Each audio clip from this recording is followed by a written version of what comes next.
So again, we're going to be talking about everything that you'll be able to find is going to be in the at-risk guidance manual. If we're referring to this manual right here, it's going to be indicated on the screen as ATR, and the page number means this manual. If it says A, it's the at-risk manual that we send you that's in black and white. Now, after this training, if you ever have any questions, we always suggest that you reach out to your program specialist. Your program specialists, they're the ones that come out to do your review. Their information can be found on page A7, and that information includes their email address. They have a work cell phone number, so you can always text them. We're all really good about texting. And then if you're not for sure who it is, it also lists the counties. We do have three counties that have multiple consultants in them. So if you happen to be new into that one, we try to keep it with the one that you have for your school reviews, but that doesn't always tend to work out. But that is we try to keep it the same. They're the ones that conduct your reviews. They're the ones that come out to do your approval visit. They approve any forms that you might need. And if they have questions over just the day-to-day at-risk management stuff, that is the person to contact. Now, if you have questions about your claim, your application and agreement, anything like that, you can contact our office, because that's mostly what we deal with here in the office. So our job duties are a little bit different in the office or out in the field. I'm really bad about introducing myself, but my name is Kendra Merveld. I am the Director of Training and Development for our division. I was in the field for 10.5 years, so I am very familiar with a lot of these rules. Some of them have changed since I've been out there, but I am very familiar with what you guys are doing in your schools versus the school side or CACFP. Now, our federal fiscal year is October 1st to September 30th. And again, I think I have pretty much all schools on here. So yours is going to be from July to June, July 1st to June 30th. Now, for us, you keep your records by October through September. So it gets a little bit complicated. Like sometimes if we don't do a review and so our fiscal year is from October to September, and maybe you needed a review, but you're out of school in May. So we come back when you guys come to school in August, and we'll be looking at your May records, because we do our fiscal year. For CACFP, we do not go by the school fiscal year. We have to go by ours. So make sure you have records available for FY22, 21, and 20. And again, ours are from October 1st to September 30th on the at-risk program. Now, a lot of you have been doing a renewal. So again, with the renewal, the month that you submit your original submission of your application to us, that's the date that we can start paying you. So if you were working on your application, and let's just say that you submit it today for the very first time, your original submission date is today, then we can't pay you for October. We can only pay you for the month that you originally submitted your application. Now, we understand, we may have things that we need from you, or we need some things corrected. It's not the date that we approve it. It's the date that you originally submit to our office. Now, if you are brand new coming on, the one thing is when you're brand new coming on, you cannot just start claiming immediately. Once your application is approved, then what they do is they put a box together. It's called an approval box, and they send it to your program specialist. Your program specialist then, once they get the box, has 30 days to come out to do an approval visit. You can start claiming once they come out to do the approval visit, because we're giving a lot of information today, so that way it gets you just a little bit of hearing some of the job duties that are required, and then they come back out and go back over stuff with you, because it is a lot of information, and we really just want to set you up to do the program correctly, because it is, even for schools, it is nothing like the school lunch program. There's a lot of different requirements because it is a completely different program. So one website that we tell everybody to make sure that you save to your favorites is this one right here. This website is the CACFP, where you can go to the application. This is where you can go to get access to claims. This is where you go to log into the training calendar to get registered. And the biggest thing on my side is the resource library. The resource library, we keep everything out there. We have this manual out there. We have the regular at-risk manual. We have what we call our interactive forms under the section called worksheets. So any form that we have that might be one that you can type into, either in Excel or Word, or maybe even a PDF, it will be located under worksheets. And also you'll get the slides and handouts are there as well.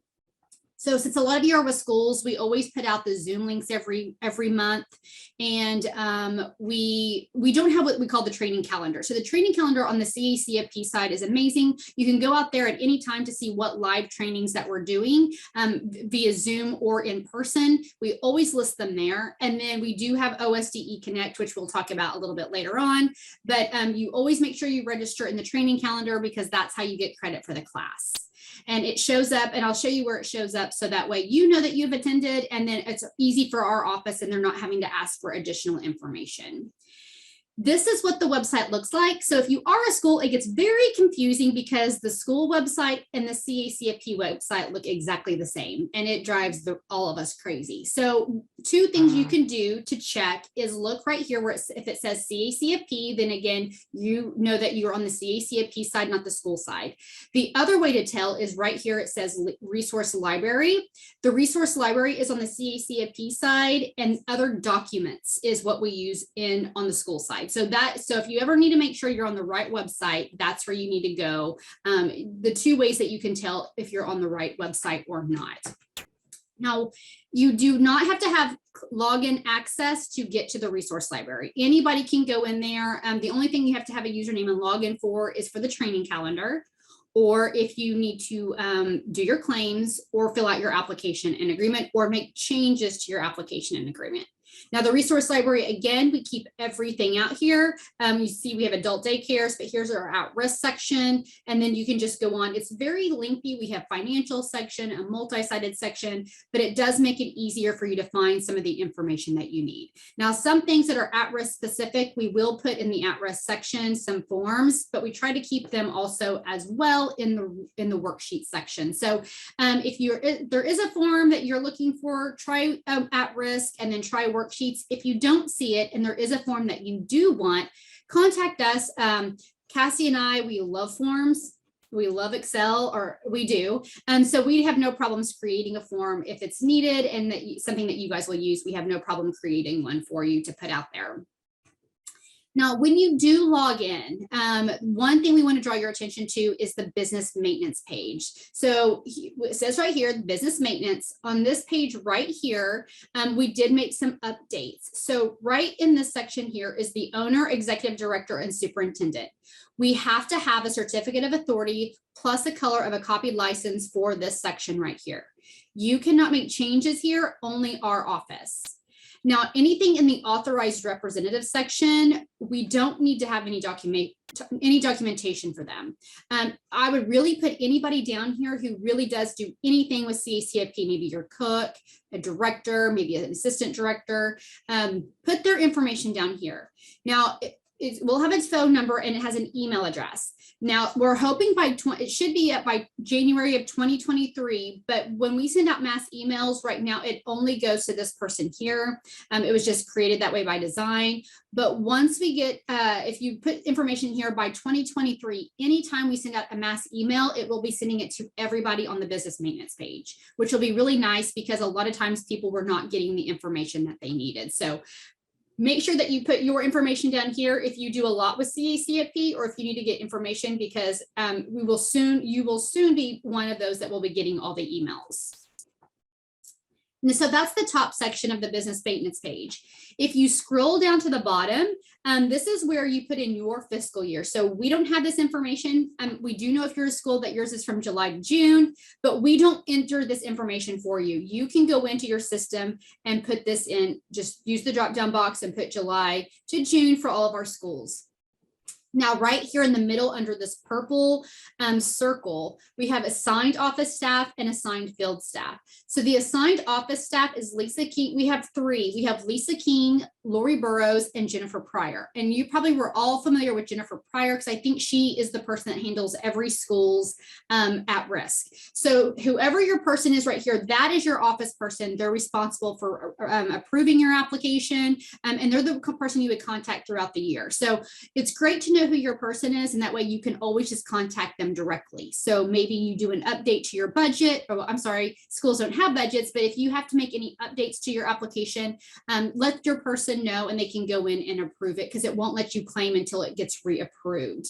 And then your assigned field staff, that is the person in the field. So this is the person you'd find on page A7. We've had some requests to put the office staff into the manual as well, and I think we're going to be doing that so that way you guys can contact them directly. And again, with the office field staff, you can go to A7, find out their information, and that is the person who will be doing your reviews.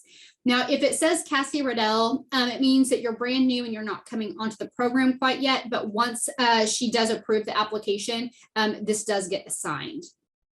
And then here at the very bottom of the business maintenance page is where all of your training information goes. So if you, once you register, the information shows up here. If you do not register, it'll be blank here. And if you attend the training and you don't register, we have no way of getting you credit. You have to go in and register. So once you register, it will have your name here. And then again, we tell you the hours and the location. So this was an in-person training. It will just say 6 hours if it's a Zoom. And this is unmarked. Give us about a week because of the holidays, and we do lots of trainings, but it usually doesn't take that long. But just in case we've had some issues, once you take a training and once we verify the information, then it will show a check mark right here if you've attended. If you did not attend, it will stay blank. Now, if you attended and it doesn't show after a week, then contact our office. You'll contact Sherry and she can find out what happened, because sometimes the system messes up, and we always keep all the documentation so we can go back and look at the Zoom stuff. And we keep all trainings. So any training that you've done that you've registered in the training calendar for, it's going to show page numbers, and it could have like 5 pages number. So, and like this instance, there's 2 people that went to the same training. So even if someone is watching with you, make sure that you are each all registered. And since you put your name in the chat, Sherry will notate that each person has attended. So that, and what's great about that is we don't do certificates in CACFP, but you can take a picture of this. You can take a screenshot and send it to anybody you need to. If you need it for our office for professional development hours, again, your consultant can just go in there and look at that information, and you don't have to pull anything. It's going to be stored there forever. And then one other thing that we like to inform everybody about, if you're not aware, is in the checklist, when you fill out your application and agreement, there is a line item that says state agency and institution agreement.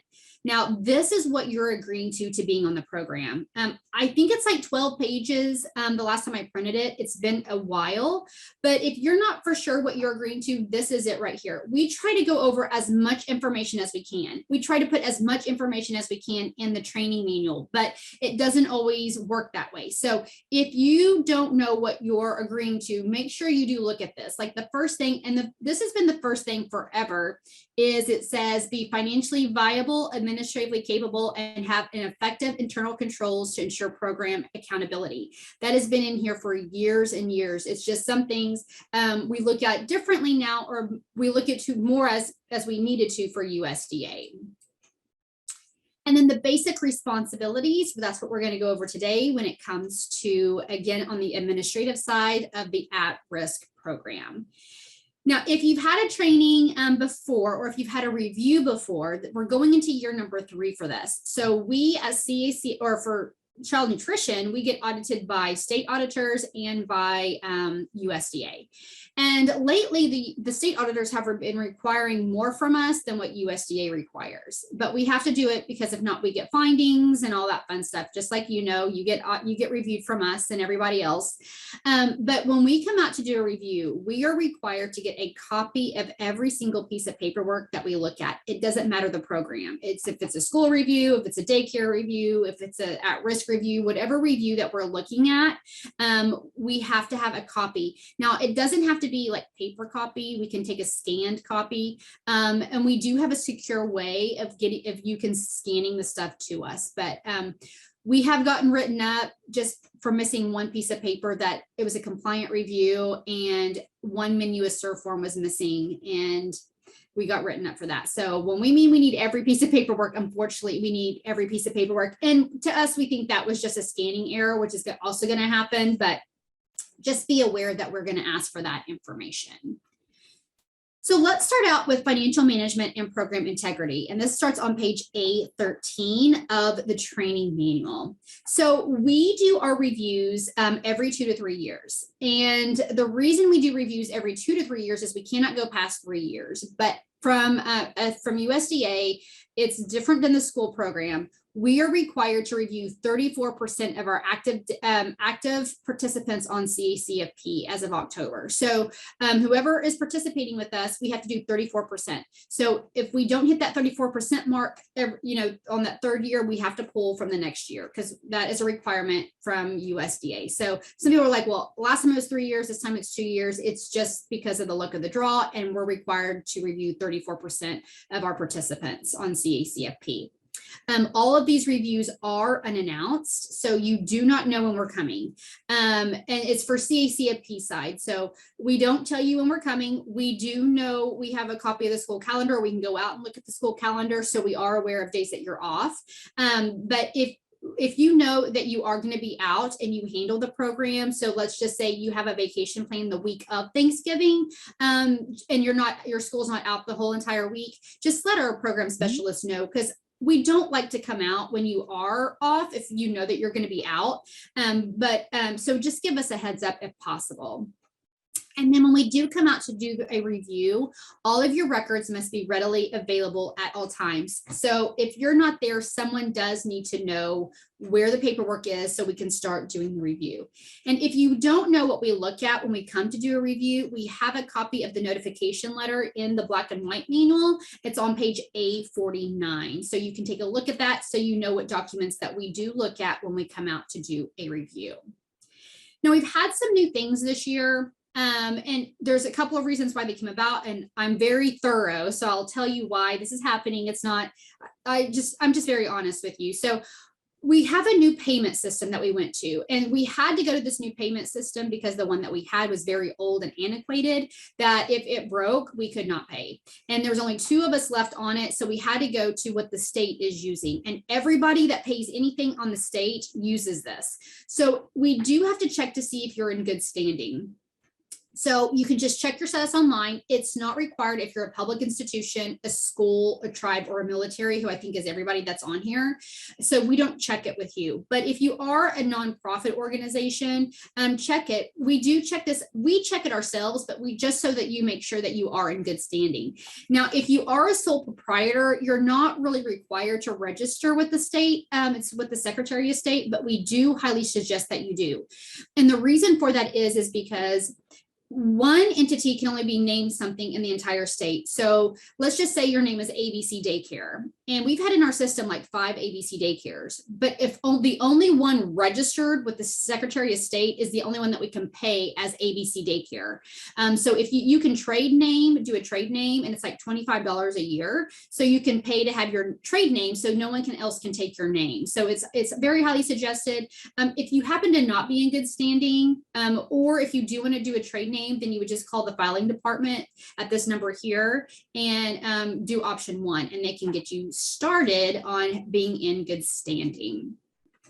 Something else that we do is look for proof of ownership. And again, this goes back to our payment system. We will check this at OSDE. Unless you're brand new, we're going to have you send stuff to us. If you are a nonprofit, we will ask to see your 501c3. Now, one thing that we do tell people is if you change from, say, like you're a sole proprietor to an LLC, or you're an LLC and you change to corporation or anything like that, you have to let us know immediately. Send us the information. The reason why, again, is because, say you're ABC Daycare, and then you go to ABC Daycare LLC. Well, it's going to stop the payment. It's going to delay it because they're 2 different names. And so again, let us know as soon as you can, because we have to change it in our system, or it's not going to read it and your payment will be delayed. The budget. So I think, again, I have all schools out here, but I do, in case I don't, schools do not have to do a budget. at all in your application and agreement, which I bet you guys are all thrilled about. It's based on the fact that you're a school and you fill out the National School Lunch application, and just to kind of streamline some things. If you are not a school district, you are required to fill out a budget, and the budget is what is projected that you'll be spending in CACFP for the year. It does need to be updated as needed. So you can always, if you have a budget, and let's just say for food and milk, you budget $10,000. And because of inflation, you're already at $15,000. You can always go less than your budget, but if you start going over your budget, then you do need to update it. We look at this when we come out to do your review. And then also, if you ever need any help with your application, during the month of October, Cassie did probably 7 different application trainings. She did them on weekends. She did them at night. She did them throughout the day. But she also offers them the first Tuesday of every month, and that's throughout the entire year. So just check the training calendar whenever we have it. Again, it's always the first Tuesday of the month. Sometimes, just some exceptions might apply, like with the holidays and stuff like that. But we're trying to have some things in the evening as well, if that is very helpful.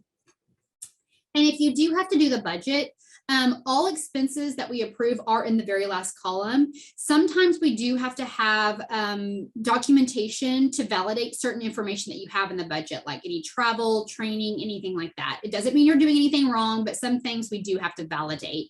And even if you don't charge labor off to CACFP, you still have to put all of your institution labor into the institution section. It is required. It's part of to make sure that you're financially viable. So there is that information that we do have to capture. And speaking of being financially viable, as I mentioned, the first thing in the application in the state agency institution agreement is that you have to be what we call VCA. And VCA is that you're financially viable, capable, and accountable to be on our program. So the purpose of CACFP, so again, it's a very different program. For CACFP, the deal is you should not need our funds to keep your doors open. Like you should already be able to serve meals and do what you're doing without our money. But our money is to help to have a better food program, and maybe hire people that can do the paperwork aspect. So being financially viable means you don't need our funds to operate. So in case we have bill interruption, which has happened before, I've been on staff where the government has been shut down and we could not pay bills, that you don't need our funds to keep your doors open or to pay. That's being financially viable. To be capable means that you have the adequate staff and ability to manage the operations to be into compliance. And then the other thing that you do is you have to be accountable. So being accountable means that you can do the record keeping aspect, you can the operations, you can do your training, your monitoring if needed, have program accountability. As long as you're on our program with CACFP, we will always continue to look at VCA. So people think it's going away, or when if you're brand new and you had to fill out the paper document VCA, people are like, well, I've already given you that information. But as long as you're on our program, we have to make sure, because if you are not any of those things, then you cannot participate in the program. It's kind of an immediate thing. So when we come out to look at paperwork, some of the things that we do is we look at some of your financial reports. And one way to make sure that you are financially viable is we ask to see like a profit loss statement. And this is for your entire center. Now, if you're a school district, we only look at child nutrition.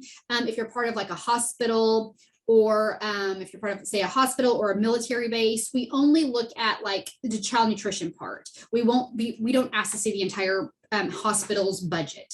But we do need something to show what your total revenue and total expenditures are for child nutrition. Or if you are, say, a nonprofit that's on here, we need it for your organization.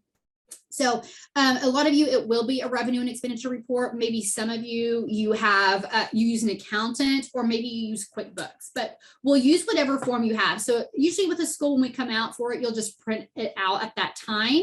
But if you are, say, another entity, whatever you get, if you can give us an annual report, maybe you have your report monthly, maybe you get your reports quarterly, we'll take whatever last month that you have. Why are military institutions, which includes at-risk and CACFP, CDC programs, just trying to decide if the only being able to claim snacks to get permission for school days out for breakfast or lunch? Is it worth it to be on an at-risk program? Okay, so that is a very good question. And I can tell you, for a lot of people, it's not worth doing it. But for a military base, this program is very much worth doing. I had some other entities that are with the government or with a hospital. And the reason why it is a better deal for you to be on the program if you're a military installation is because you're going by income. And a lot of times the income that you get for military or hospitals or I have the FAA, everybody is not eligible. Maybe you have some that are foster that are, or you have very few that get free or reduced. Everybody is not eligible. If you qualified for the at-risk program, then everybody eats for free. So when you do have a snack and say breakfast, they're all claimed at the free rate and not the not eligible rate. So that can be a really good incentive. Now, so for a lot of people, if it was a daycare center, I would say, how many free and reduced do you have? If you have a lot of free and reduced, it's not worth doing this program. But if most of your kids are not eligible, you can get a lot more money. Yes. So everybody on at-risk gets the free reimbursement rate. So that's why it is worth it for our military bases. That's why it's worth it for like hospitals. So very good question. I have been to some centers and I'm like, don't do the program. It's a waste of your time because everybody's free anyway. You're not getting that much money. I mean, there's no money difference. But if you are one of those, everybody on at-risk gets to claim at the free rate. So yes, that's why this is a very good program for you guys to be on. And I'm glad that we have it for you guys because it does increase your reimbursement.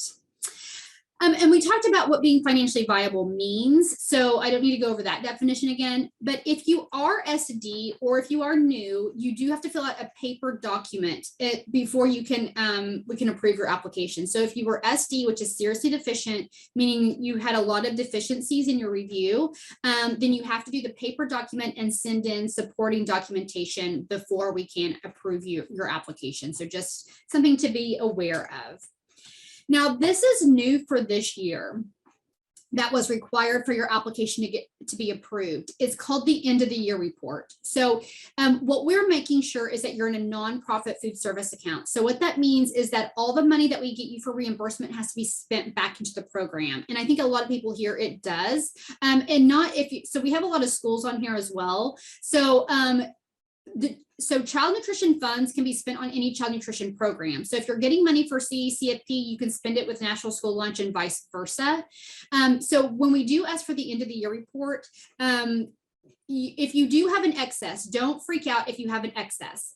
But if you have an excess, we're just going to ask to see a spend down plan.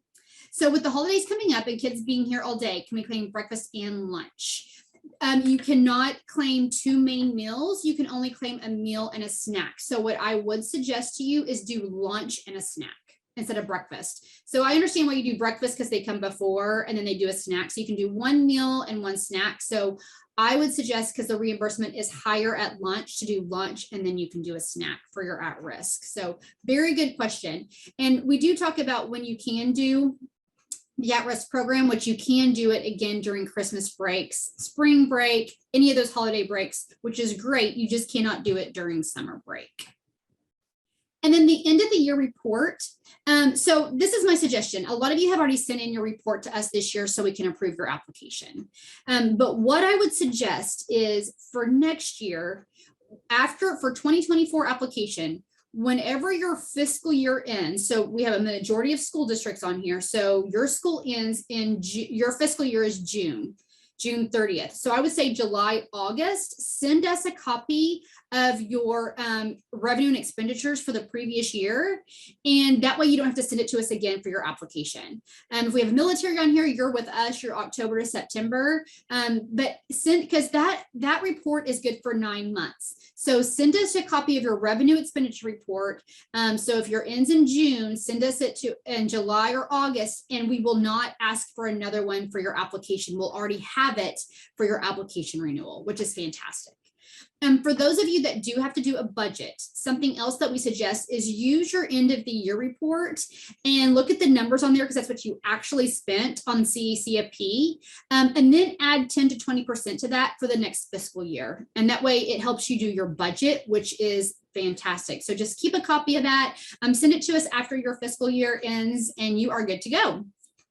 So again, we have a lot of people like schools. If you have a way of having a report, send us your report. You do not have to do multiple work, but we do have what we call an end of the year report that people were able to use this year. And then for our multi-sites, we have a sponsor and site profit and loss. And again, I think everybody that is on here that does this at risk, you guys have a way of getting us a report. So you don't have to do double the work. Just if you have a report that you can print out and send to us that shows your CACFP or your child nutrition expenses and revenue for the year, send it to us. Make it very easy on yourself. But if you don't have a way, you can do this end of the year report. And it is in the resource library, and it's also in the book. So if you don't have a way of reporting, what you can do is take your expenditure and reimbursement worksheet for the last year or for 12 months and just enter the information. So they took their January expenditure reimbursement worksheet and then added all the line items just directly from the bottom. It says the grand totals of that expenditure worksheet, and they just did it for 12 months. So this is another form that you can use if you don't have your own reports. But we've gotten that question quite a bit. A lot of you can do your own reports, print it out, send it to us. And again, send it to us after your fiscal year, and you're already ahead of the game for your application renewal. Now, an organizational chart, this is also required. This is a part of VCA. We do have to have an organizational chart. We have to see the hierarchy. It's just part of being accountable, like capable or accountable. It's one of the two sections. And it is in the big paper document that some people have to fill out. Now, this is only required once, is the organizational chart. The only time we need this again is if you make any changes to it. We do have one for, this is an example of a for-profit, but we also have one for nonprofit, because you just have to list the board members at the top. We don't need names, we just need the title. But like our organization, our department, we have an organizational chart. So if your organization already has one and it has names and titles, just send it to us. We're not really looking at the name, we're just looking at the title. Don't feel like you need to do additional work. But like with us, I would just have somebody, like if someone needed it from us, we would send us just the regular organizational chart that we have. If you have to create one, again, it's for names, we do not need titles. And this is over the whole organization, not just CACFP, because we do have to know who to go talk to if something were to happen, or if we need additional information. So again, we only need it once unless you make any changes to that organizational chart. And then one other thing that, just so you are aware, and this came from the state auditors, and we do think USDA is going to start going this route. So we're kind of just a little bit ahead of the game. But state auditors require us to look at claims to see if any of them are high risk. So the claim data is analyzed, and anything that is deemed to be high risk is validated. So some of the criteria that we look at is maybe you claim every meals of every day of every month. Maybe you claim all meal types. Maybe claim the same number of meals every day, or maybe you claim uncommon meal types. So example of that is if you're a military base and you do at risk and you serve breakfast and snack, it's going to flag it because breakfast is not a common one. Maybe you have a lot of revisions to your claim. So if it does get flagged as being a high risk, it doesn't mean that you did anything wrong. It just means that there could be a higher chance of error. So we just take a look at the claims. Now you can only be selected one time per year. And if you get selected, we ask for documentation. And if you're reviewed this year, we won't pull it either. So if you're already up for a review, you will not get pulled for claim validation. We're not going to do that to you twice. It did happen a couple times last year, but it got crazy because of that 34%. So if you will get reached out to, we will not come to your facility. It is done it's a desk review. So they'll ask to have the information and you'll have to send it to us within 3 business days. Again, we'll send a secure link that you can just upload everything to. And we are required to do this 3 times per year. But again, you can only get selected once. and if you're up for review, then you shouldn't be selected. Again, sometimes it's happened a couple of times where people that were reviewed had a claim validation, but it was just because of that 34% and they got pulled last minute. So we've talked and we're trying to have a better process so that way it doesn't happen again this upcoming year. And then again, for this year, for the application approval, and this will, for anybody new coming onto the program going forward, but we have to have an organizational chart, the end of year report, the bill schedule just for schools, and then the VCA document, the paper one, if you're new or seriously deficient, we have to have a copy of that. So next year, it will be the end of the year report, bell schedule, and VCA if you were seriously deficient or new. We will not need the organizational chart unless there were any changes to that. So now let's talk about eligibility. Like, how can you be on the at-risk program? And again, all this information is going to be in this manual right here in the at-risk guidance from USDA. So you have to be organized primarily to provide care in an after-school setting. So the purpose of the program, a lot of people think it's just to feed kids, and that's not the purpose of this program. The purpose of this program is kids that tend to be high risk, so in a higher poverty level area, they want to play a safe place for these kids to go after school or during like weekends, holidays, during not summer break, but during the school year, and have educational and enrichment activities, and you're able to serve a meal. So that's really the intent of the program. They want a safe place for these kids to go. The main thing is you have to be in an attendance area where the school district where you reside in, it has to be at least 50% of those students have to be free or reduced. And it can be either by elementary, high school, or middle school. So let's just say that your high school does not have a 50% free or reduced, but your middle school does. So we can approve you on any of those schools. And it's the school. So wherever the location is, so if you're a school district, it's your school. But if you are, say, at a tribe, a military base, or maybe you just like here, I'm here at the Department of Education and I want to have a feeding site here, then it would be the school that if I lived here, what school my kids would go to. That's how we determine. It could be either elementary, middle, or high school to determine if you are able to participate. Now that participation is good for 5 years. So let's just say the school that you're at, you're 50% free and reduced right now, over 50% free and reduced. And then next year you're at 48, then the next year you're at 45.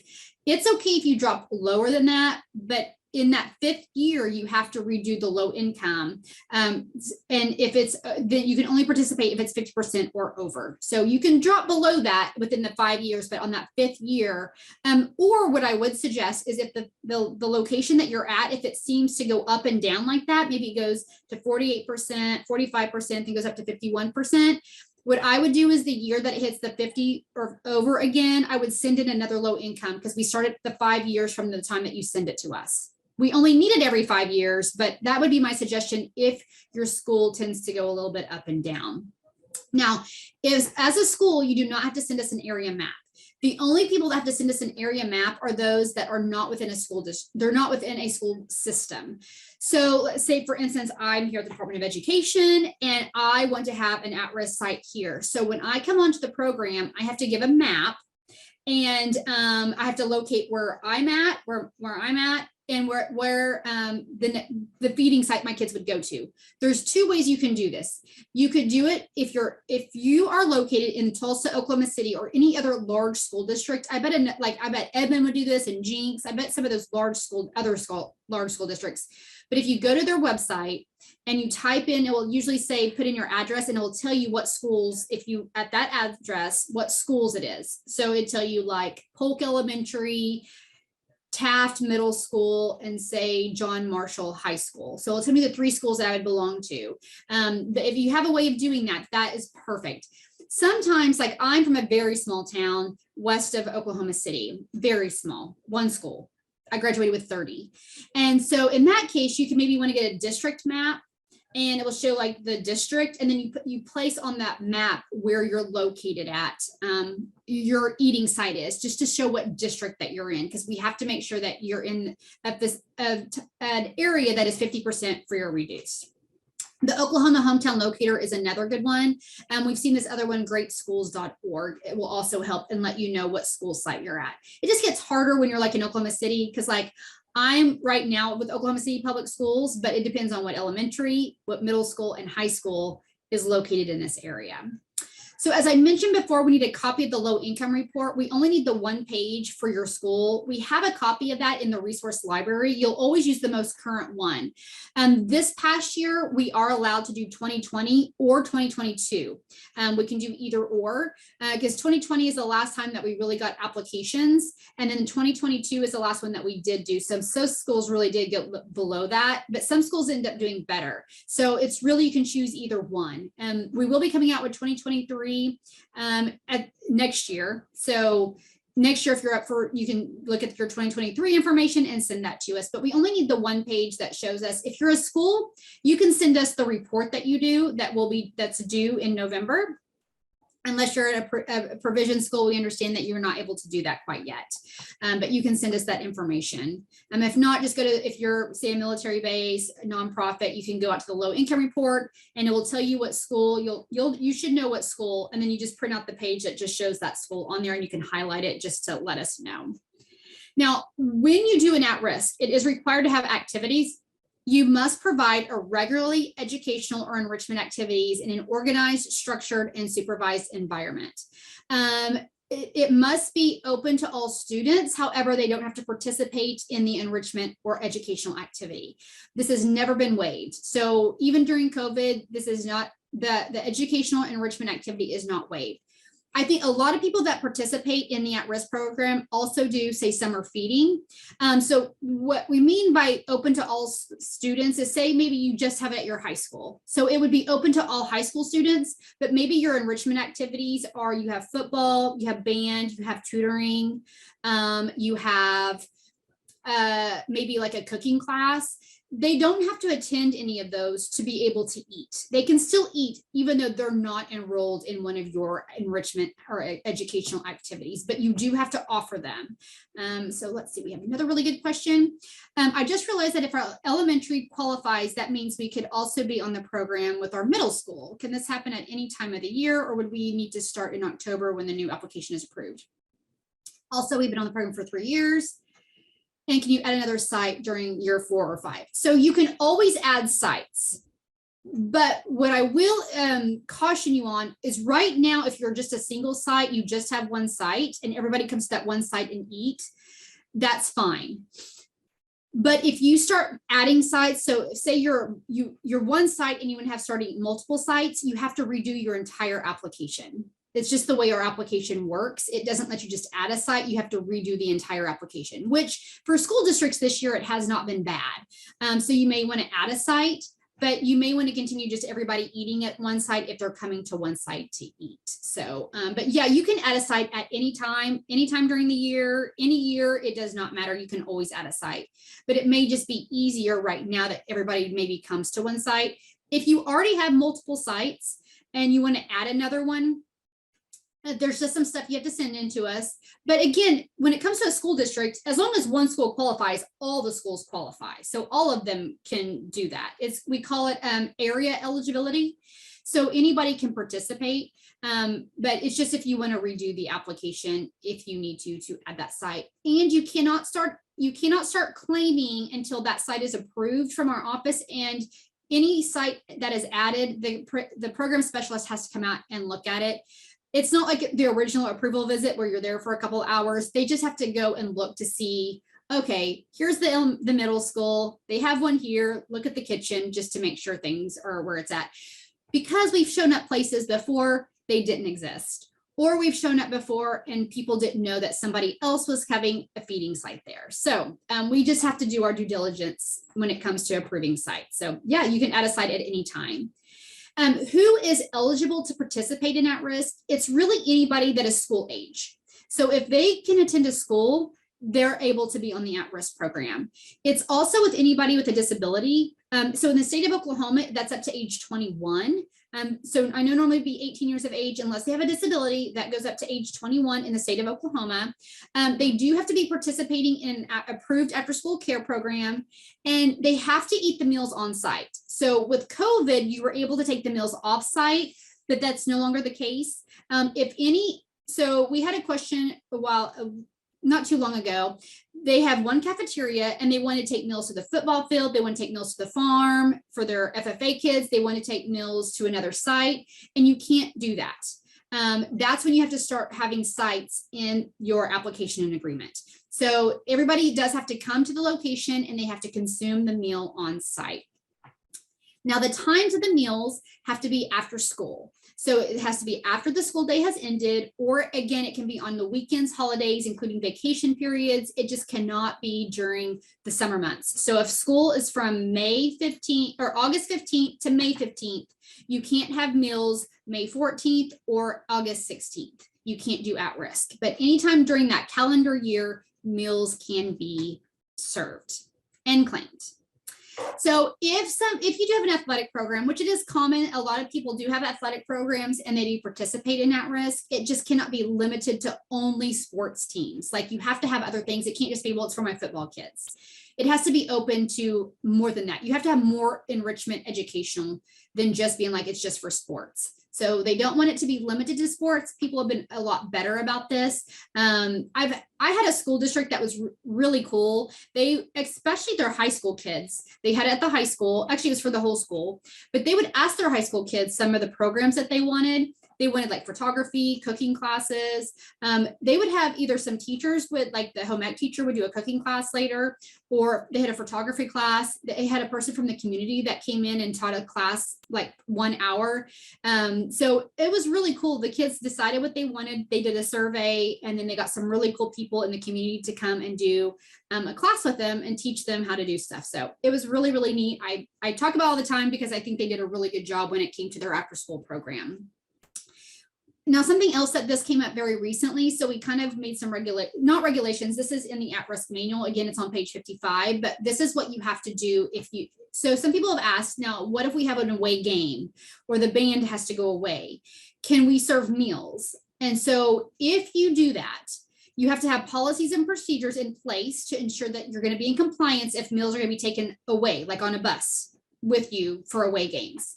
We have to have a copy of the schedule because we do all of our reviews unannounced. So if we show up and you're like, we claimed 50 meals, but that's because they're on a bus or whatever, you served more meals, we have to know what's going on, or we may need to go on the bus to see the meals that are on there. Even if the meals are taken off, so maybe the band leaves at 1 o'clock in the afternoon to go to a meet. And band is already a part of it. Like, band is already a part of your at-risk program. So it has to be something that's already a part of your at-risk program. But even if they leave at 1 o'clock in the afternoon, they cannot be served the meal until the time that's approved in your application. Because again, it's an after-school program, so it still cannot be served during the day. So whoever is serving them would have to know, like, our time is at 4 o'clock. And even though we're on the bus, we can feed them at 4 o'clock. We cannot feed them once they get on the bus. It has to be the same serving times. The other thing is, it is still required to have an educational or enrichment activity. Meals must be stored and handled according to the health department. You do need to have plans, like, what do you do with leftovers? Like, how do they record that? They can't just, like, you know, oh, coaches, you just go ahead and eat what's ever left over. You have to have some plans in place of what you do with the leftovers. You can't do offer versus serve. You have to have, everybody has to have all components, because there's really no way to do offer versus serve. Training is also required for all individuals who are in charge of the process while away. So, like, if it's the coach that's doing the meal counting and claiming, doing attendance, doing all that, they have to have training. And then at a minimum, everybody helping pass out has to still have civil rights training. So it's more to it than just get on a bus, hand them meals, and you're good to go. These are the things that you have to do if you have away games and that you want to serve meals on those away on the bus when they're away. Because as we mentioned, this is an after school program. So it has to be done after the school has ended, which is great for, like, our military bases and stuff. But in school districts, in the state of Oklahoma, our instruction hours are 6 hours. So if you go past that 6 hours, you have to have 7 full hours of instruction time. If you don't have 7 full hours of instruction time, you cannot serve meals. Now, another way is I think a lot of you know by minutes. So you have to have at least 420 hours. I'm sorry, by hours, not minutes, but it is minutes. I'm sorry. If you have 420 minutes of instruction time, then you can serve meals in the last 60 minutes. I need to change my slide, but that just gives you an idea when you can serve. And that's why we have to have the bell schedule and have it sooner than later, because this year we had a lot of school districts that did not qualify to do it during the school day, during their 7th hour, and they chose not to do the program. So we don't want you to run into a mess that you're doing all this work, all your application, to find out later that you can't be on the program, or you don't want to be on the program because of the times that you're serving meals. Again, when you do, we want the bell schedule, the one that you give your accreditation officer, because that does let us know we can include recess, but the state of Oklahoma, you cannot include lunchtime. So let's just say if your school instruction time is from 8 to 3 p.m., you cannot serve meals until 3. But if your school's instruction time is from 7:45 to 3:45, and you have 20 minutes or 30 minutes for lunch, then you are able to start serving meals at 3:15. So that just kind of gives an idea. I know a lot of you, it's already been talked to about it, but if you're new, that just is how it kind of happens when you can serve meals during the day, but you still, again, have to have that enrichment activity. Now, a lot of you, when you're not doing the at-risk program, what you can do in the summer months is you can do the summer feeding program. And if you are interested in that, you can contact Dee Houston. She starts doing trainings for summer feeding in January, and the application has to be done by April. So if you do want any help, or if you are interested in the summer feeding program, you can contact Dee to do that. And it is different than the at-risk. There's certain things you don't have to do, but it is a different program. It's still under CACFP, but the summer feeding program is a separate program that you can start doing once school is out, which is highly suggested.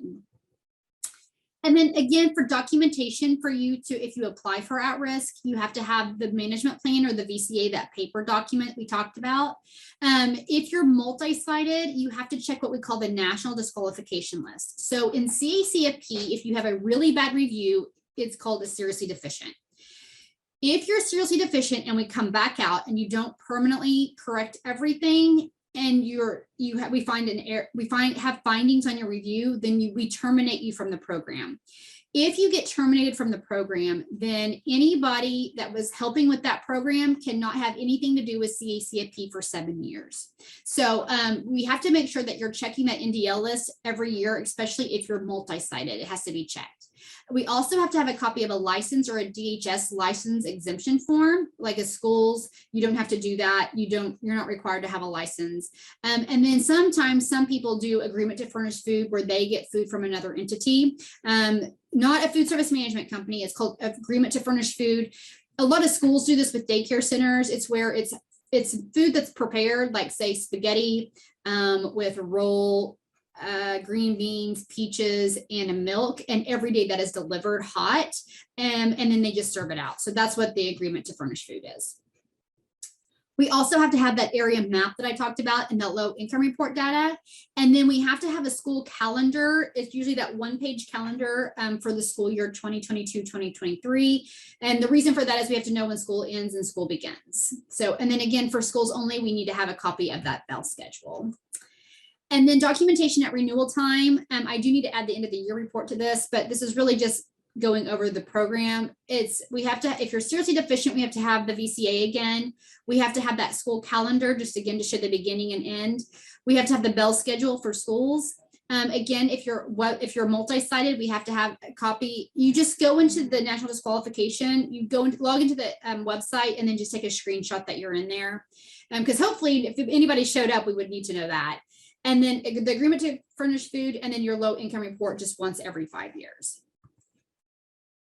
All right, let's get into the record keeping now with at risk. So when it comes to record keeping for CACFP, again, all forms must be maintained daily by month at each site for anybody participating in CACFP. All records have to be kept on location as mentioned on your institution's agreement. So especially if you're multi-sited, you have multiple sites, we go to where that location is because it's kind of saying where all your records are. Someone at the institution, again, must have access to the records at all times.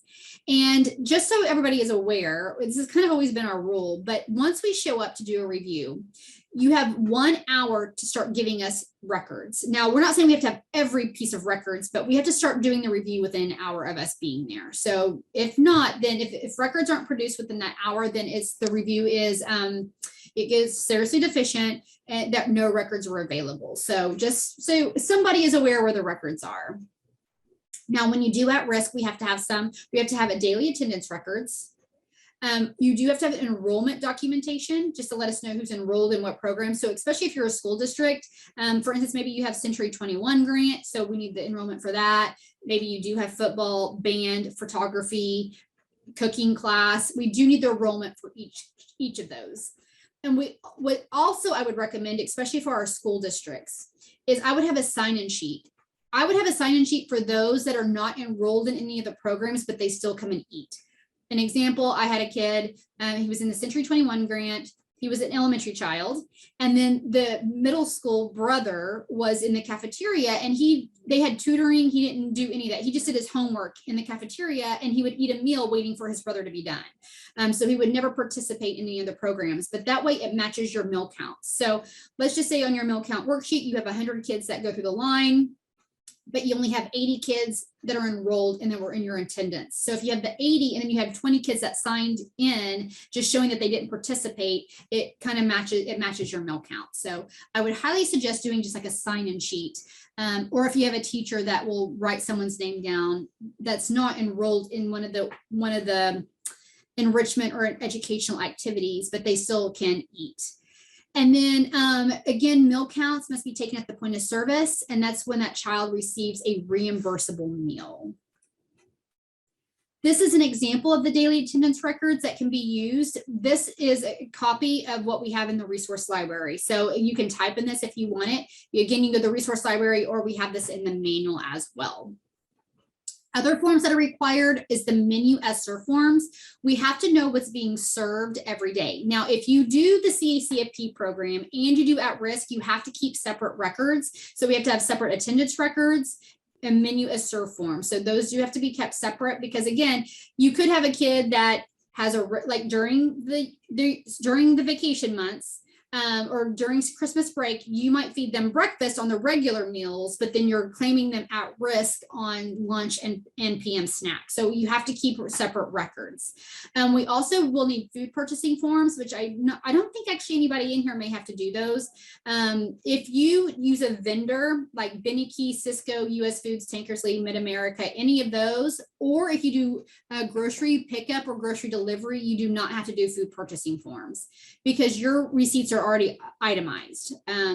If you go into say Walmart and shop, that's when you have to do the food purchasing form. And then the expenditure reimbursement worksheet, what that does is show us everything that you spent your CACFP funds on. Now, some of you may have reports, like I know schools, you do OCAS coding. I'm sure with the military base as well, that you already have a way that you guys already do reports. If you have a way that you can pull reports showing everything that you spent for CACFP or for child nutrition, if you can pull that, reach out to your program specialist and be like, hey, do I need to do the expenditure reimbursement form or can I just use this form? Just if I can just give you this report. Because what it does is we have a lot of people that don't have an accounting software or people that can do this information. So you have to do a lot of this by hand. So just make sure, again, if you don't need it, just reach out to your program specialist because they are familiar with your organization. Because if I had a school, I'd be like, I just need your OCAS codes. But sometimes some people are like, no, I need you to do this report and this is why. So as mentioned, it is not required to do the food purchasing form if you use a vendor, Cisco, Benny Keith, US Foods, Tankersley, if you do grocery pickup or anything like that. So one thing with school districts that you do need to be cautious on when it comes to meal patterns is Meal patterns are different when it comes to CACFP and the school lunch program. Now, if you are a school, you are allowed to do the NSLP meal patterns. There are things that you can serve on the school lunch program that you cannot serve on CACFP, like donuts, cookies, stuff like that is not allowable. So that makes it an unallowable charge. It's an unallowable cost to CACFP.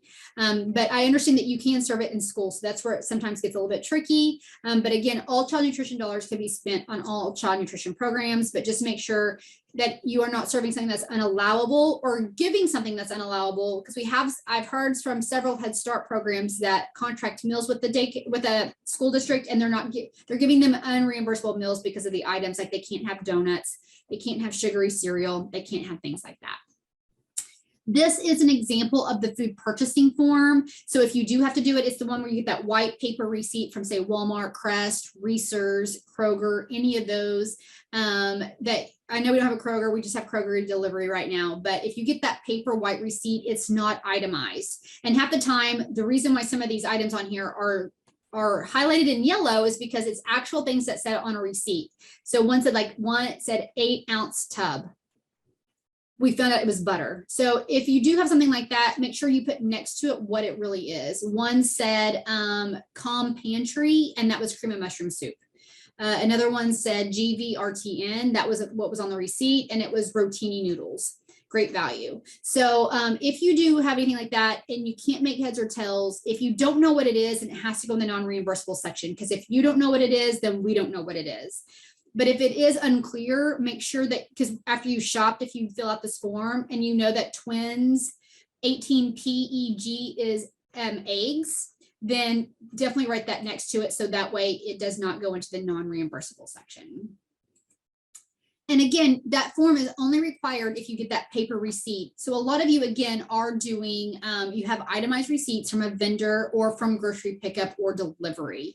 Now, if you do grocery pickup or delivery, we have to have the final processed receipt. We can't take anything that's still in process, because as you know, if anybody's done any pickup or delivery, just because what you ordered does not mean that's what you get.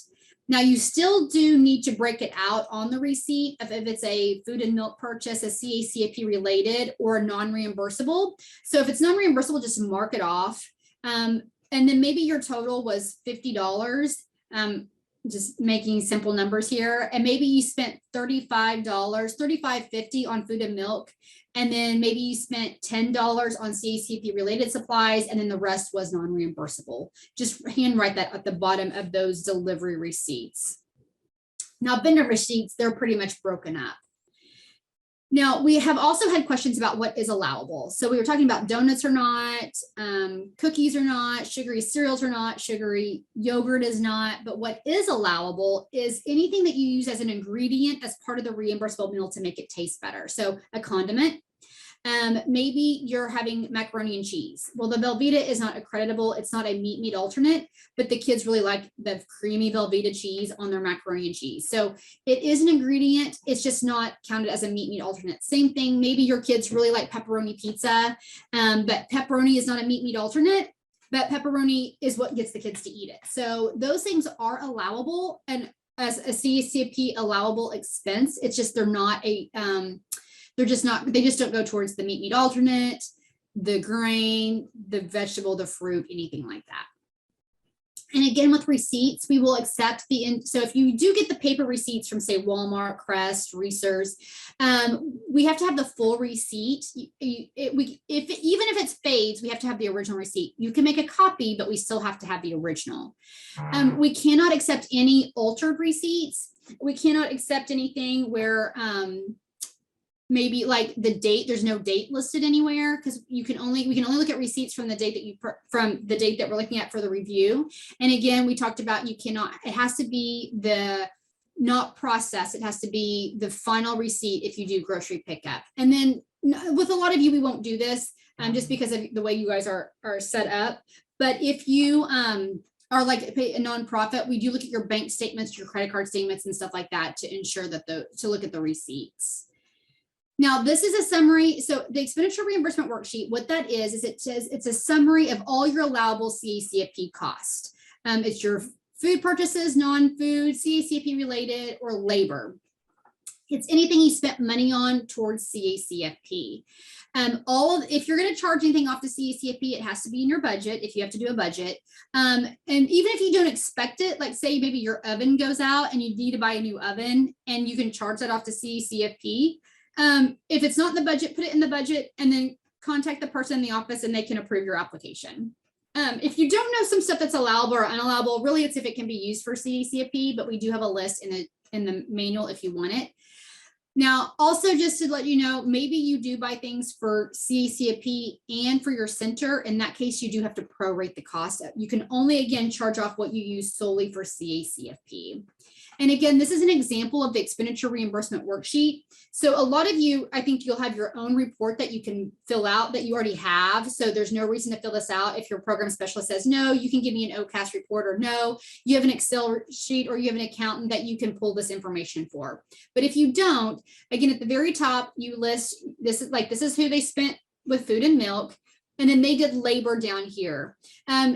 Again, we're just showing what you spent your CACFP funds on. What this worksheet tells us right here is if you're a nonprofit, it just lets us know how much money you spent on the program. So for them, they spent $2,737.40 on CACFP, and their reimbursement was $856.26.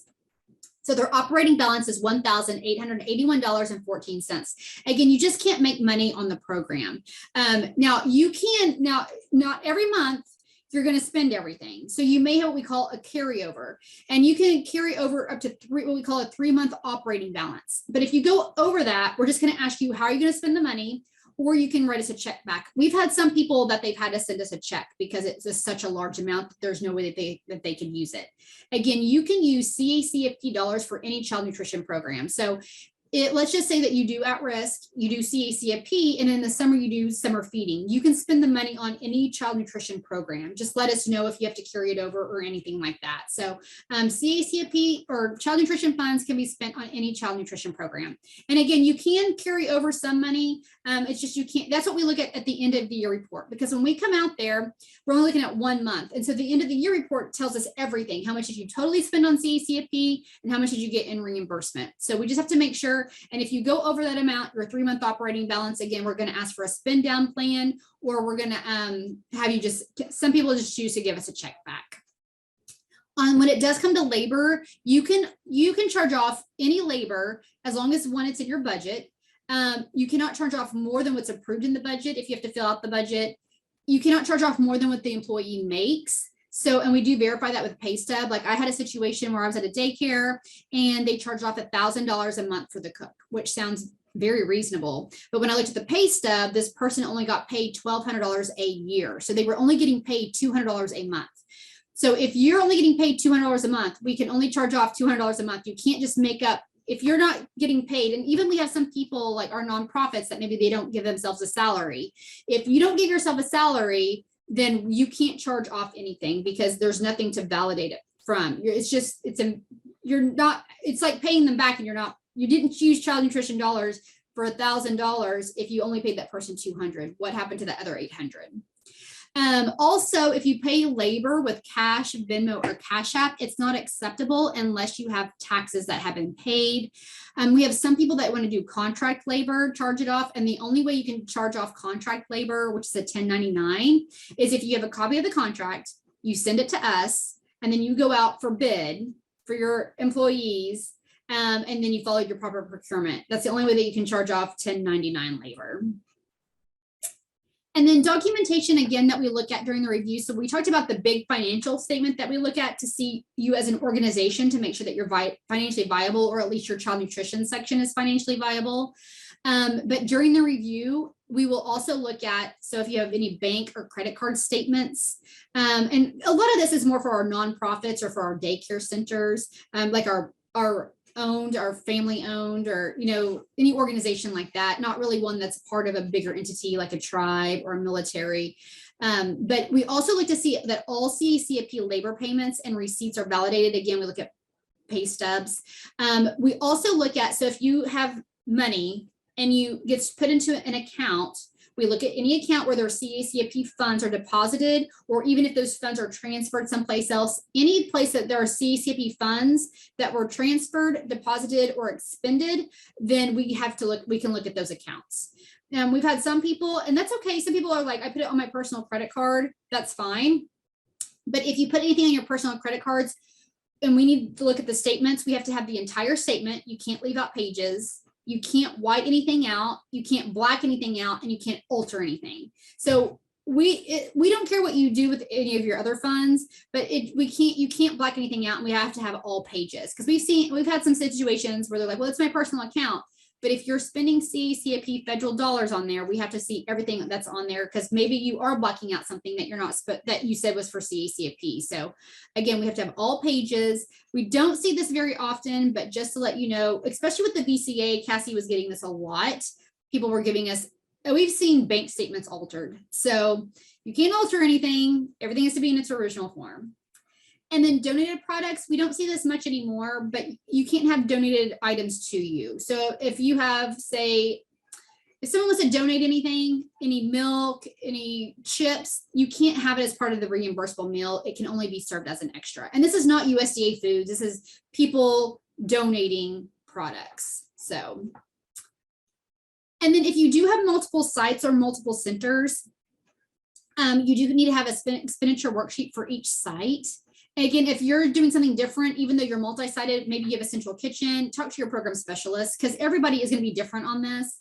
And then I don't think we have anybody on here now, but we've had some people that they have, like, say, 4 daycare centers, and they're each under their own agreement number. So they're not considered multi-sited. They're considered independent sites in our system. You can't share receipts, because you are in our system independent sites. Now, if you are multi-sited, you can share your receipts, because you're probably buying stuff at one place and then putting stuff out, but you cannot share receipts if you're in our system as independent centers. And then for reimbursement, we get our rates out in July, just like we do for schools. Reimbursement is allowed for 1 meal and 1 snack. And then CACIP at-risk revenue can be used on any child nutrition program. So if you do the school lunch program, if you do summer feeding program, you can spend all the money on any of the child nutrition programs. And then for our school districts, we do have our project code is 769, and the revenue code is 4750. If you guys are doing good. Okay, other records. So any form, you can use any form that you can find, if it's in the resource library, if it's a school district, if it's in other documents, or if it's in the manual. If the form that you want to use is not in the manual, or not in other records, or in the worksheet section in the resource library, then you have to create a form and have it approved by your program specialist. We've had some situations in the past where they didn't get approval and it caused a reclaim and overclaim, and we don't want that for you. So some people are like, can we use an old form? Because some people don't like some of our newer forms, and we're like, no. If you don't like the forms, our newer forms, then you have to create your own and get that approved from your program specialist. And then building for the future. So building for the future is required to be distributed annually, and this is what the form looks like every year that you're on at the at-risk program. Now, if you're like, we have some people on here that you're a daycare center, so yes, you already give this out to everybody. But if you're a school district, say you're a nonprofit organization and you do an at-risk program, then send this out. You need to give this to everybody anybody that's participating on the program. But if you're a school district, I'm not going to tell you to print this out and give it to every single person that participates. What I would do is, if you're a school, I would hang this up next to your Injustice for All poster, and then somewhere close by, just put a small stack of Building for the Future in case anybody wants to grab it, they can grab one. But you have 1,000 kids, you don't need to be giving 1,000 of them out. You already do participate in the school lunch, school breakfast program. So if you do want to, you can just go ahead and post that, and then you can post it in a visible location and then just keep some out. So that's what you need to do if you're a school district, but it does need to be available because this shows that you're on the CACIP at-risk program. Inventory is required. Breakfast and lunch when kids are out of school. So sorry about that. So you cannot claim breakfast and lunch. As here on this slide, you can only claim one meal and one snack. So you can do lunch and a snack, or you can do breakfast and a snack, but you cannot do breakfast and lunch on the at-risk program. You can only do one or the other. And then on inventory, it is required for food and milk. So we do have an inventory form that you can use called all unopened items. So we're not going to make you do a perpetual inventory. It's only on things that are on unopened items for things that you use as part of the reimbursable meal. Now, inventory does have to be completed every month, and your receipt should reflect of what you did buy. But schools, you can just keep using the same inventory system that you currently use. This is the form that we have. If you are doing perpetual is actually better than the unopened. It's a lot more work to do perpetual, but some people do perpetual because of the way they don't have a lot of room or space. But we were having a lot of issues with people not having receipts for items. So they would serve stuff, but they didn't have receipts for it, and they were not keeping inventory. And if you're not keeping inventory on those items, then to us, you didn't purchase it, so we can take those meals back. And we didn't want to do that.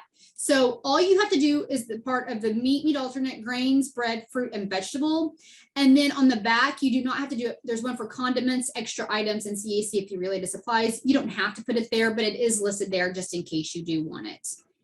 And then on our required forms, we have this, it says form completed by, and you just can type in or print the name of the person who's responsible for that form. The reason why is just because if we have questions, we just need to know who we go talk to, because there's some entities that there's multiple people doing different aspects of the program. So that just lets us know who do we talk to if we have questions. Now, this is part of also, it's on in the notification letter, but these are some additional documentation that we do look at during a review. So we do look at board minutes if you're a nonprofit. We need food safety information like fridge and freezer temperatures. We need to see where your past 3 years records are. And then if you have any contracts that are approved by our office, we may ask to see them there if you outsource food. Now, if you're a school district and you use a food service management company, we have that. We don't need that. But if you have any other contracts, we may take a look at those. And then if you are claiming, after 60 days, a claim cannot be paid. You should keep your payment notices on file. So once you get paid, if you go back to your claim summary page and scroll down, it'll say print payment notice, and that lets you know you got paid. So I would go out there once you file a claim and check that periodically, because again, we can't pay a claim after 60 days. And I've seen it before where someone's submitted the claim, but you have somebody else that certifies it and that other person never certified it. So just keep an eye on that, because once you've been paid, that payment notice will appear. It happens quite a bit that you may need a claim revision. We do have a claim revision form on CACFP. Our system doesn't keep track very well. So you do have to fill out the claim revision form, send that in, and then you can revise your claim. And we also in the manual have what we call a monthly record keeping checklist. So that just helps you know like what we again look at during the review, and it just helps you keep all your paperwork kind of together. Now, this question that we also get is what would cause us to take back meals? One is if you have no records. One is if you have more kids than what you have in attendance. One is maybe your meal counts are not properly maintained or incorrect number, or your records or your documentation does not support the claim, or maybe that you're sharing receipts with another center. Something else that we have seen is maybe the food items that you indicate as being served on your production records or your menu as served form, but there's no receipts, or there's not enough food on your receipts or inventory. We've also, you cannot claim any adult meals. This is for children only. Now your program adults can eat and you can absorb the cost, but you cannot claim an adult meal. All right, okay, so training and civil rights. Again, this starts on page A55 and A61 in your manual. So it is required, so we have a lot of schools on here, and schools, you're required to have so much professional development hours per year.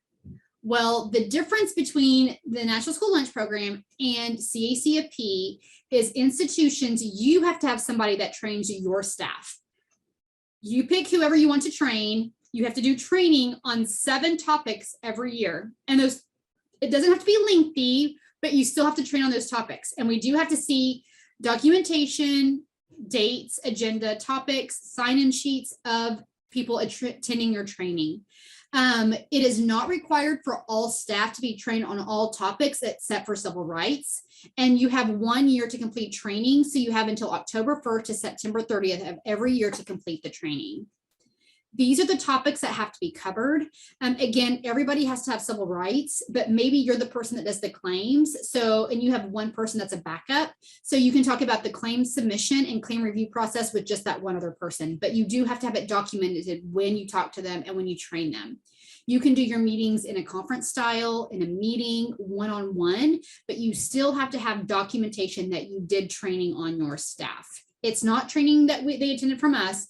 It has to be someone at your facility that did the training. Now, as a state agency, we require training.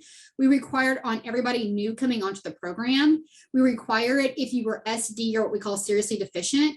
If your review is not great and you are what we call seriously deficient, you must complete the training required within 60 days. And your program specialist will tell you what training or trainings you have to attend. Maybe you are a single site and you want to go multi-sited, or maybe you're a daycare center and you want to add at risk. If you ever change anything that you want to do on your application and agreement, we'll have you go to training. So if you do go multi-sited, we will make you take the multi-sited training because there's other additional duties to being multi-sited. We just want to prepare you. We just don't want it to be, what we didn't want is what we were seeing a lot. The reason why we require training is we used to not require training for CACFP. And what was happening was we've had a lot of changes the last couple of years due to USDA, due to state auditors, due to payment systems. We've had a lot of stuff change. We had a lot of people that were SD. And we would ask them, did you go to training? I mean, people that were on our program for 20 years and they were like, no, I don't go to training. So it's just because and last year, since we've had required training, our SDs have gone considerably much lower. We don't want you to set you up to fail. We really want you to do well with this program. So that's why we do require the training that we do. And again, as I mentioned, you have to register in the training calendar to receive credit. Make sure the one thing that we sometimes see is, like, for instance, we had a daycare the other day that signed in, and I don't remember the name, let's just say ABC Daycare. Well, they signed in as ABC Daycare, but they didn't tell us who the person was. So they didn't get credit for the class because we have to know who it is that's attending training. So make sure your Zoom's information matches the training calendar, or again, if you put the names in the chat, that way it makes sure, because we've had people too that they sign in Zoom as Betty Sue, but they registered as Joe Smith. We don't know Betty Sue and Joe Smith were the same person. So, but a lot of you, and most of the time, but just again, maybe you're in somebody else's Zoom and it shows up somebody else because you're logged in as somebody else in Zoom and you didn't realize that. So, and then OSDE Connect, we have self-paced trainings. And these trainings that you do get a certificate for when you're done. And a lot of times if you are SD, you will be doing the OSDE Connect. So you can do them again, self-paced. And then if you want any additional trainings, Team Nutrition with USDA has a webinar the third Thursday of the month. ICN, which is the Institute of Child Nutrition, they have online live classes, they have self-paced class, they have every topic, every program in child nutrition imaginable that you can take. So if you need more hours, and then Cooking for Kids is newer. It's always been on our school side, but it's newer for CACFP. And this is fun classes. They're in person and they're like knife skills, food safety, recipes. It's really fun for your cooks. And then civil rights training, we had that on Zoom. So now it's available in OSDE Connect. And then if you're a school and you've already done civil rights training, you do not have to do CACFP. You only have to take it one time per year. You don't have to take it multiple times. And then if you do have anything that leaves your facility, say like menus that leave, you have to have the non-discrimination statement on anything that leaves the facility that is a part of CACFP. Now, if it's an application, if it's enrollment form, if it's anything like that, it will.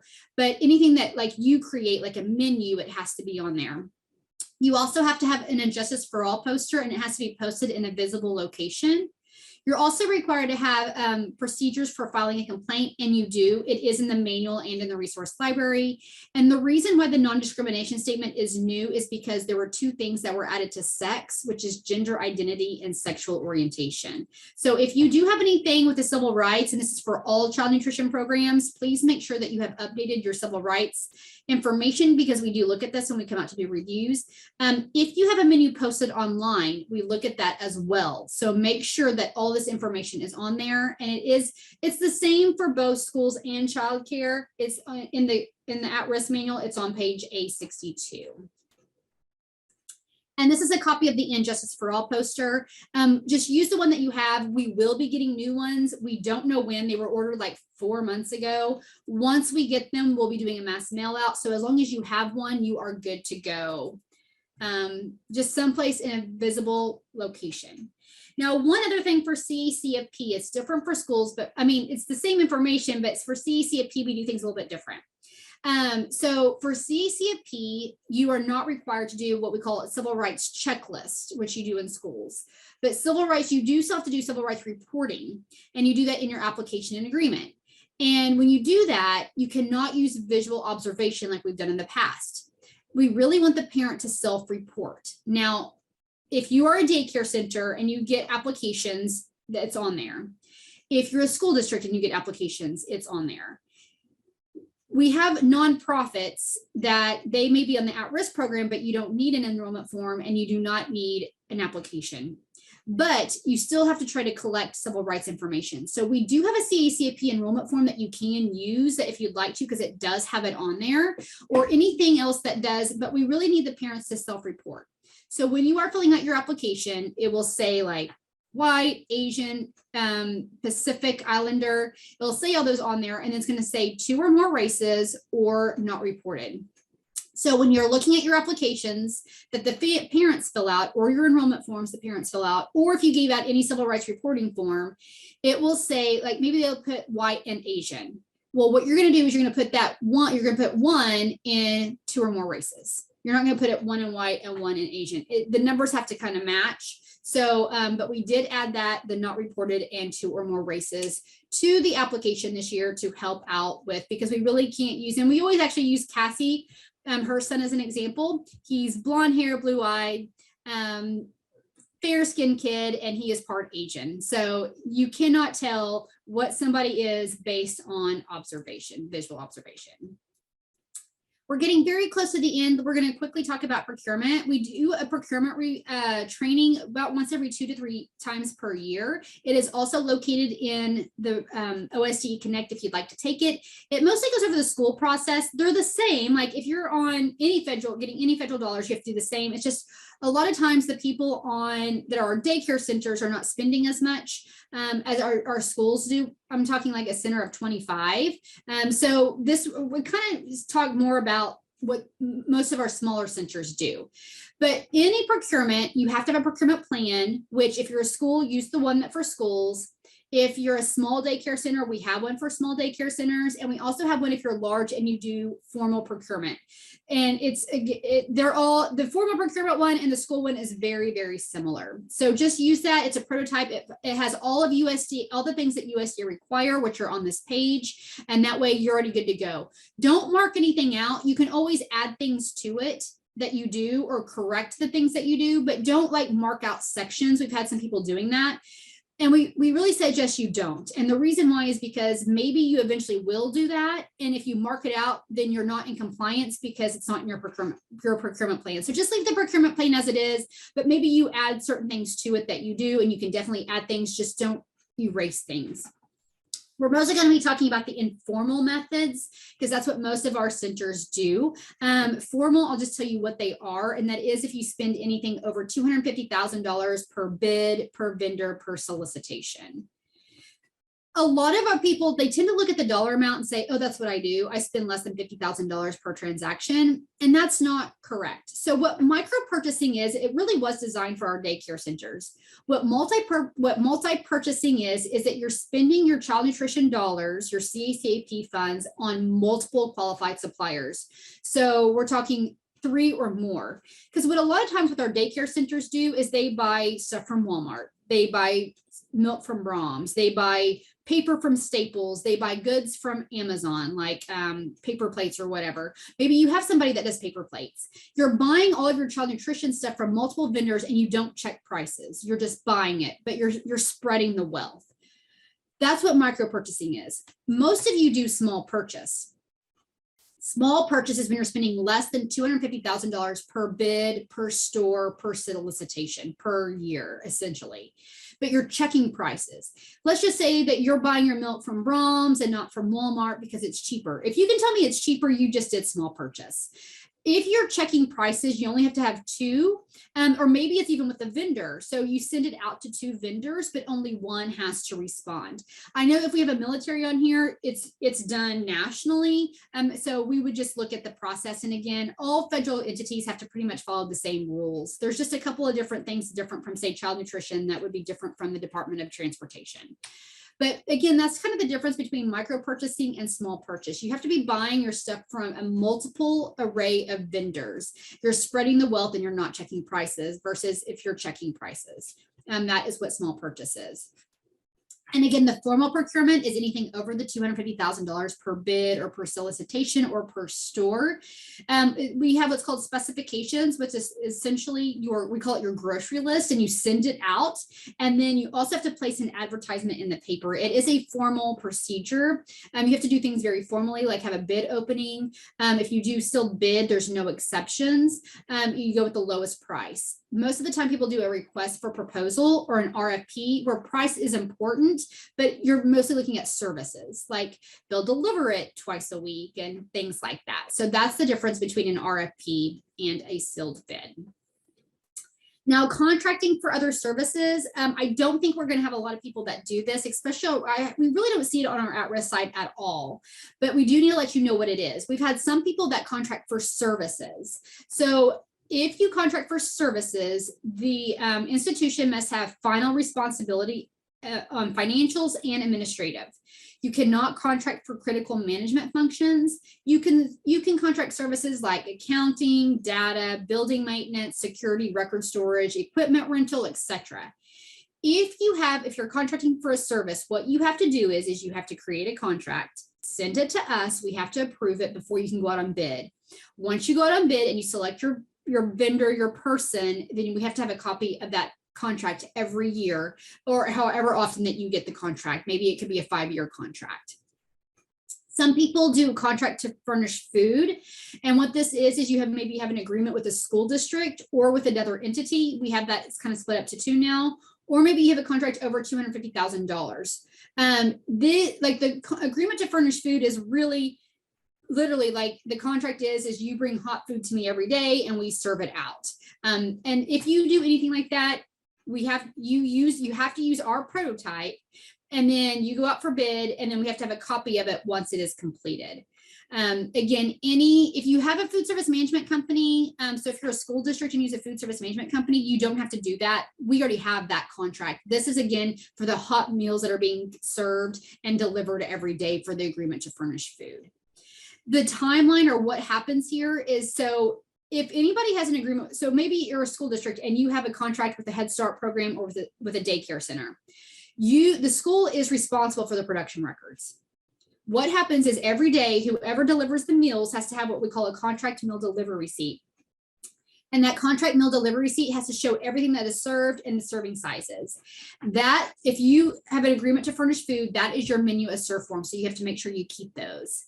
Then at the end of the month, the school or the vendor is going to bill the CACFP institution, and then the CACFP institution, you pay that bill, and then you get reimbursed from us. Now, something that we have seen, just to make you aware, and I've seen this was specifically, my example is with a Head Start program that contracts with a school district. So this Head Start program that contracted with the school they were licensed for 25. And every day for lunch or for breakfast, they would bring over 25 breakfast. But then they would say by 9 o'clock, let us know how many you have for lunch, and then we'll send that over. So they had 25 breakfast, and then they said, hey, we have 18 for lunch. So they gave them 18 lunches. But what will happen is the school billed the institution for 25 meals because that's what they gave them for breakfast. But again, you cannot claim more kids than what you have in attendance. So you only served 18 reimbursable meals at the point of service. So even though you are being billed for 25 meals, you can only claim 18 meals because that's how many kids ate breakfast at the point of service. And then this is an example of what the contract meal delivery receipt does look like, and it has to be filled out correctly. And then if anybody does contract with the school district, just so that you are aware, the school is required to charge you a certain amount. It's regulated by USDA. If they don't do it, then they get in trouble with us. And if you do have a contract with the school, we would like the school contract sometime in July after the rates come out. So when it comes to a school contract that you have, like if you have a Head Start and you're with a you're a Head Start and you contract with the school district, we would like to go by the school's fiscal year for that. We're almost done. We're on the very last stretch. I know that we're going to talk a little bit about meal requirements when it comes to at-risk programs. So when you serve meals for at-risk, all meals are served for free. So everybody's claimed at the free reimbursement rate. Schools, if you receive commodities, which schools are the only ones that do, you can use those for your suppers or snack or anything or any other at-risk program. Again, meals have to be eaten on site. All meals have to be eaten during the program time because again, you're getting approved for that time. And then children must be enrolled in either a Head Start, Even Start, or school in order to participate in the program. They have to be school age. You can only have 2 meals per day. Again, 1 main meal and a snack. So it can be a breakfast or lunch or supper and a supplement. That's all that you can serve per day to be claimed. You cannot force anybody to take a meal. It drives us crazy when we see this. If a child does not want a meal, do not give them a meal. It cannot be forced. And this is on any child nutrition program. We hate it when we see a kid literally go through a line and go straight to the dumpster. It just drives us crazy. If they don't want it, don't force a kid to take a meal.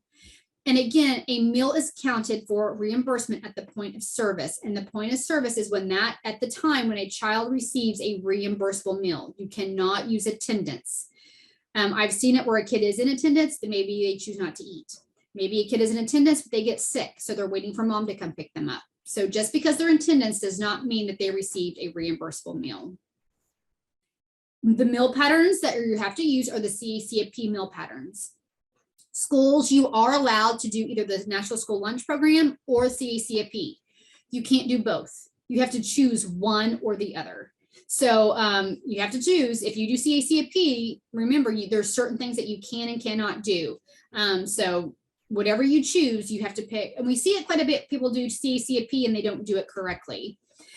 We do have to have labels. Schools, you're so used to keeping labels. You've been keeping labels on everything that you have served for 20 years. So you're fine with this.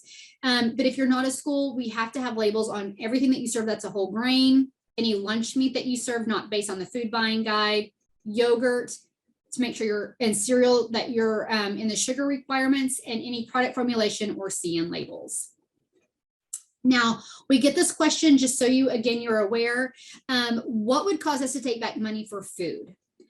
The things that would make us take back money for food is if you're not serving at least 1 whole grain rich item per day. If you're serving juice more than 1 meal service per day. If you serve lunch meat that doesn't meet meal requirements. Serving a grain-based dessert, and a grain-based dessert is like a granola bar, Nutri-Grain bar, cookie, brownie, that's a grain-based dessert. If you don't serve enough or you don't have enough food based on receipts or what you wrote on the menu of serve form. If you're serving a food item that is not found in the food buying guide or does not have a CN label or a product formulation statement.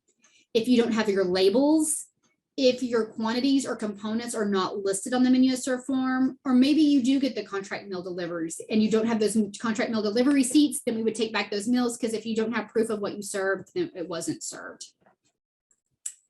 Now, this is for our schools only that participate in at-risk. You are allowed to do offer versus serve. So it's the same rules as for school. So no one's doing breakfast. You can't do it for snack, but what you can do for offer versus serve is you have the 5 components at supper, and they have to have 3 components to be a reimbursable meal. But schools are the only ones that are allowed to do offer versus serve.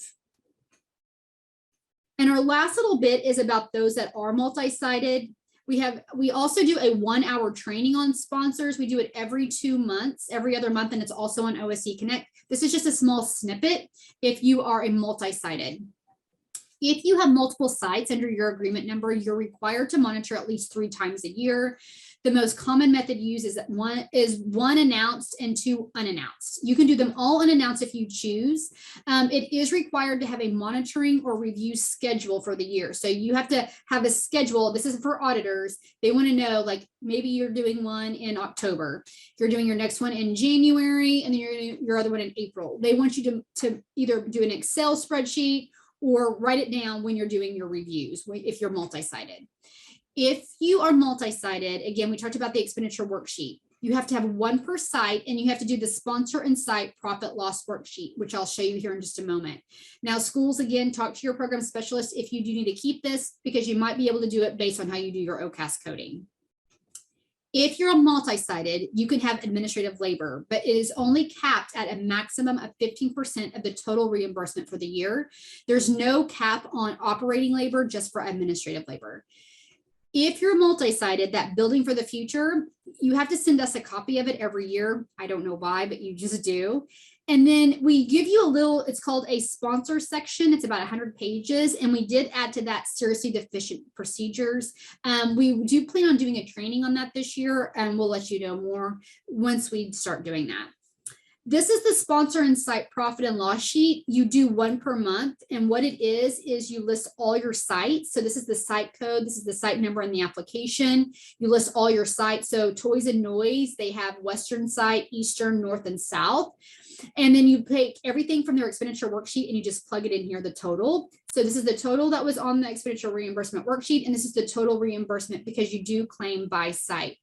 Now, Toys and Noise, they do have administrative labor. So they did put that here. But this is what the sponsor and site profit and loss sheet looks like. We have it in our manual, and it's also in the worksheet section in the resource library. Again, if you do want to add a site, you have to give us all the required items. And again, you cannot start claiming on that site until we do an approval visit. So just because that site gets you have to wait for our approval visit if you're just adding a site. If you're single-sided and you want to go multi-sided, you have to redo the entire application. So just to let you be aware of that, but you can, I mean, if you already have an approved application, you can keep doing it until you get your new application approved. But you do have to fill out a new application. And then policies and procedures, again, are required. It's not required to be sent in to us every year unless there are changes, but we do have to have job descriptions, appeal procedures, seriously deficient procedures, sponsoring organization policies, and site policies. If you're new and coming onto the program and you want to become multi-sided, we have to have a copy of all this. Like we can have, like if you have a student handbook, we have to know what your site policies are, like when are they required to give you the documentation, stuff like that. If you go to the resource library, we do have prototypes that you can use to work off of, but we do have to have these if you are multi-sided. And last but not least is, again, we have our blanks and our originals in the manual in the at-risk section on starting on page 167. You can go to the resource library under worksheets and center forms, and then also make sure you check at risk. And then we have anything that we talked about with sponsoring, it is in the sponsor section. And we are done today with at risk. Thank you guys so much for being here. Again, give us up to 1 week to show that you attended training. And again, we do not give out certificates for our Zoom classes. We only give out certificates for our OSDE Connect. But we are done for today. I'm going to stick around in case you have any questions. And if not, you guys have a wonderful Thanksgiving. I'm going to be out until December 1st. So I'm very excited about that. So you guys have a wonderful, wonderful, happy Thanksgiving.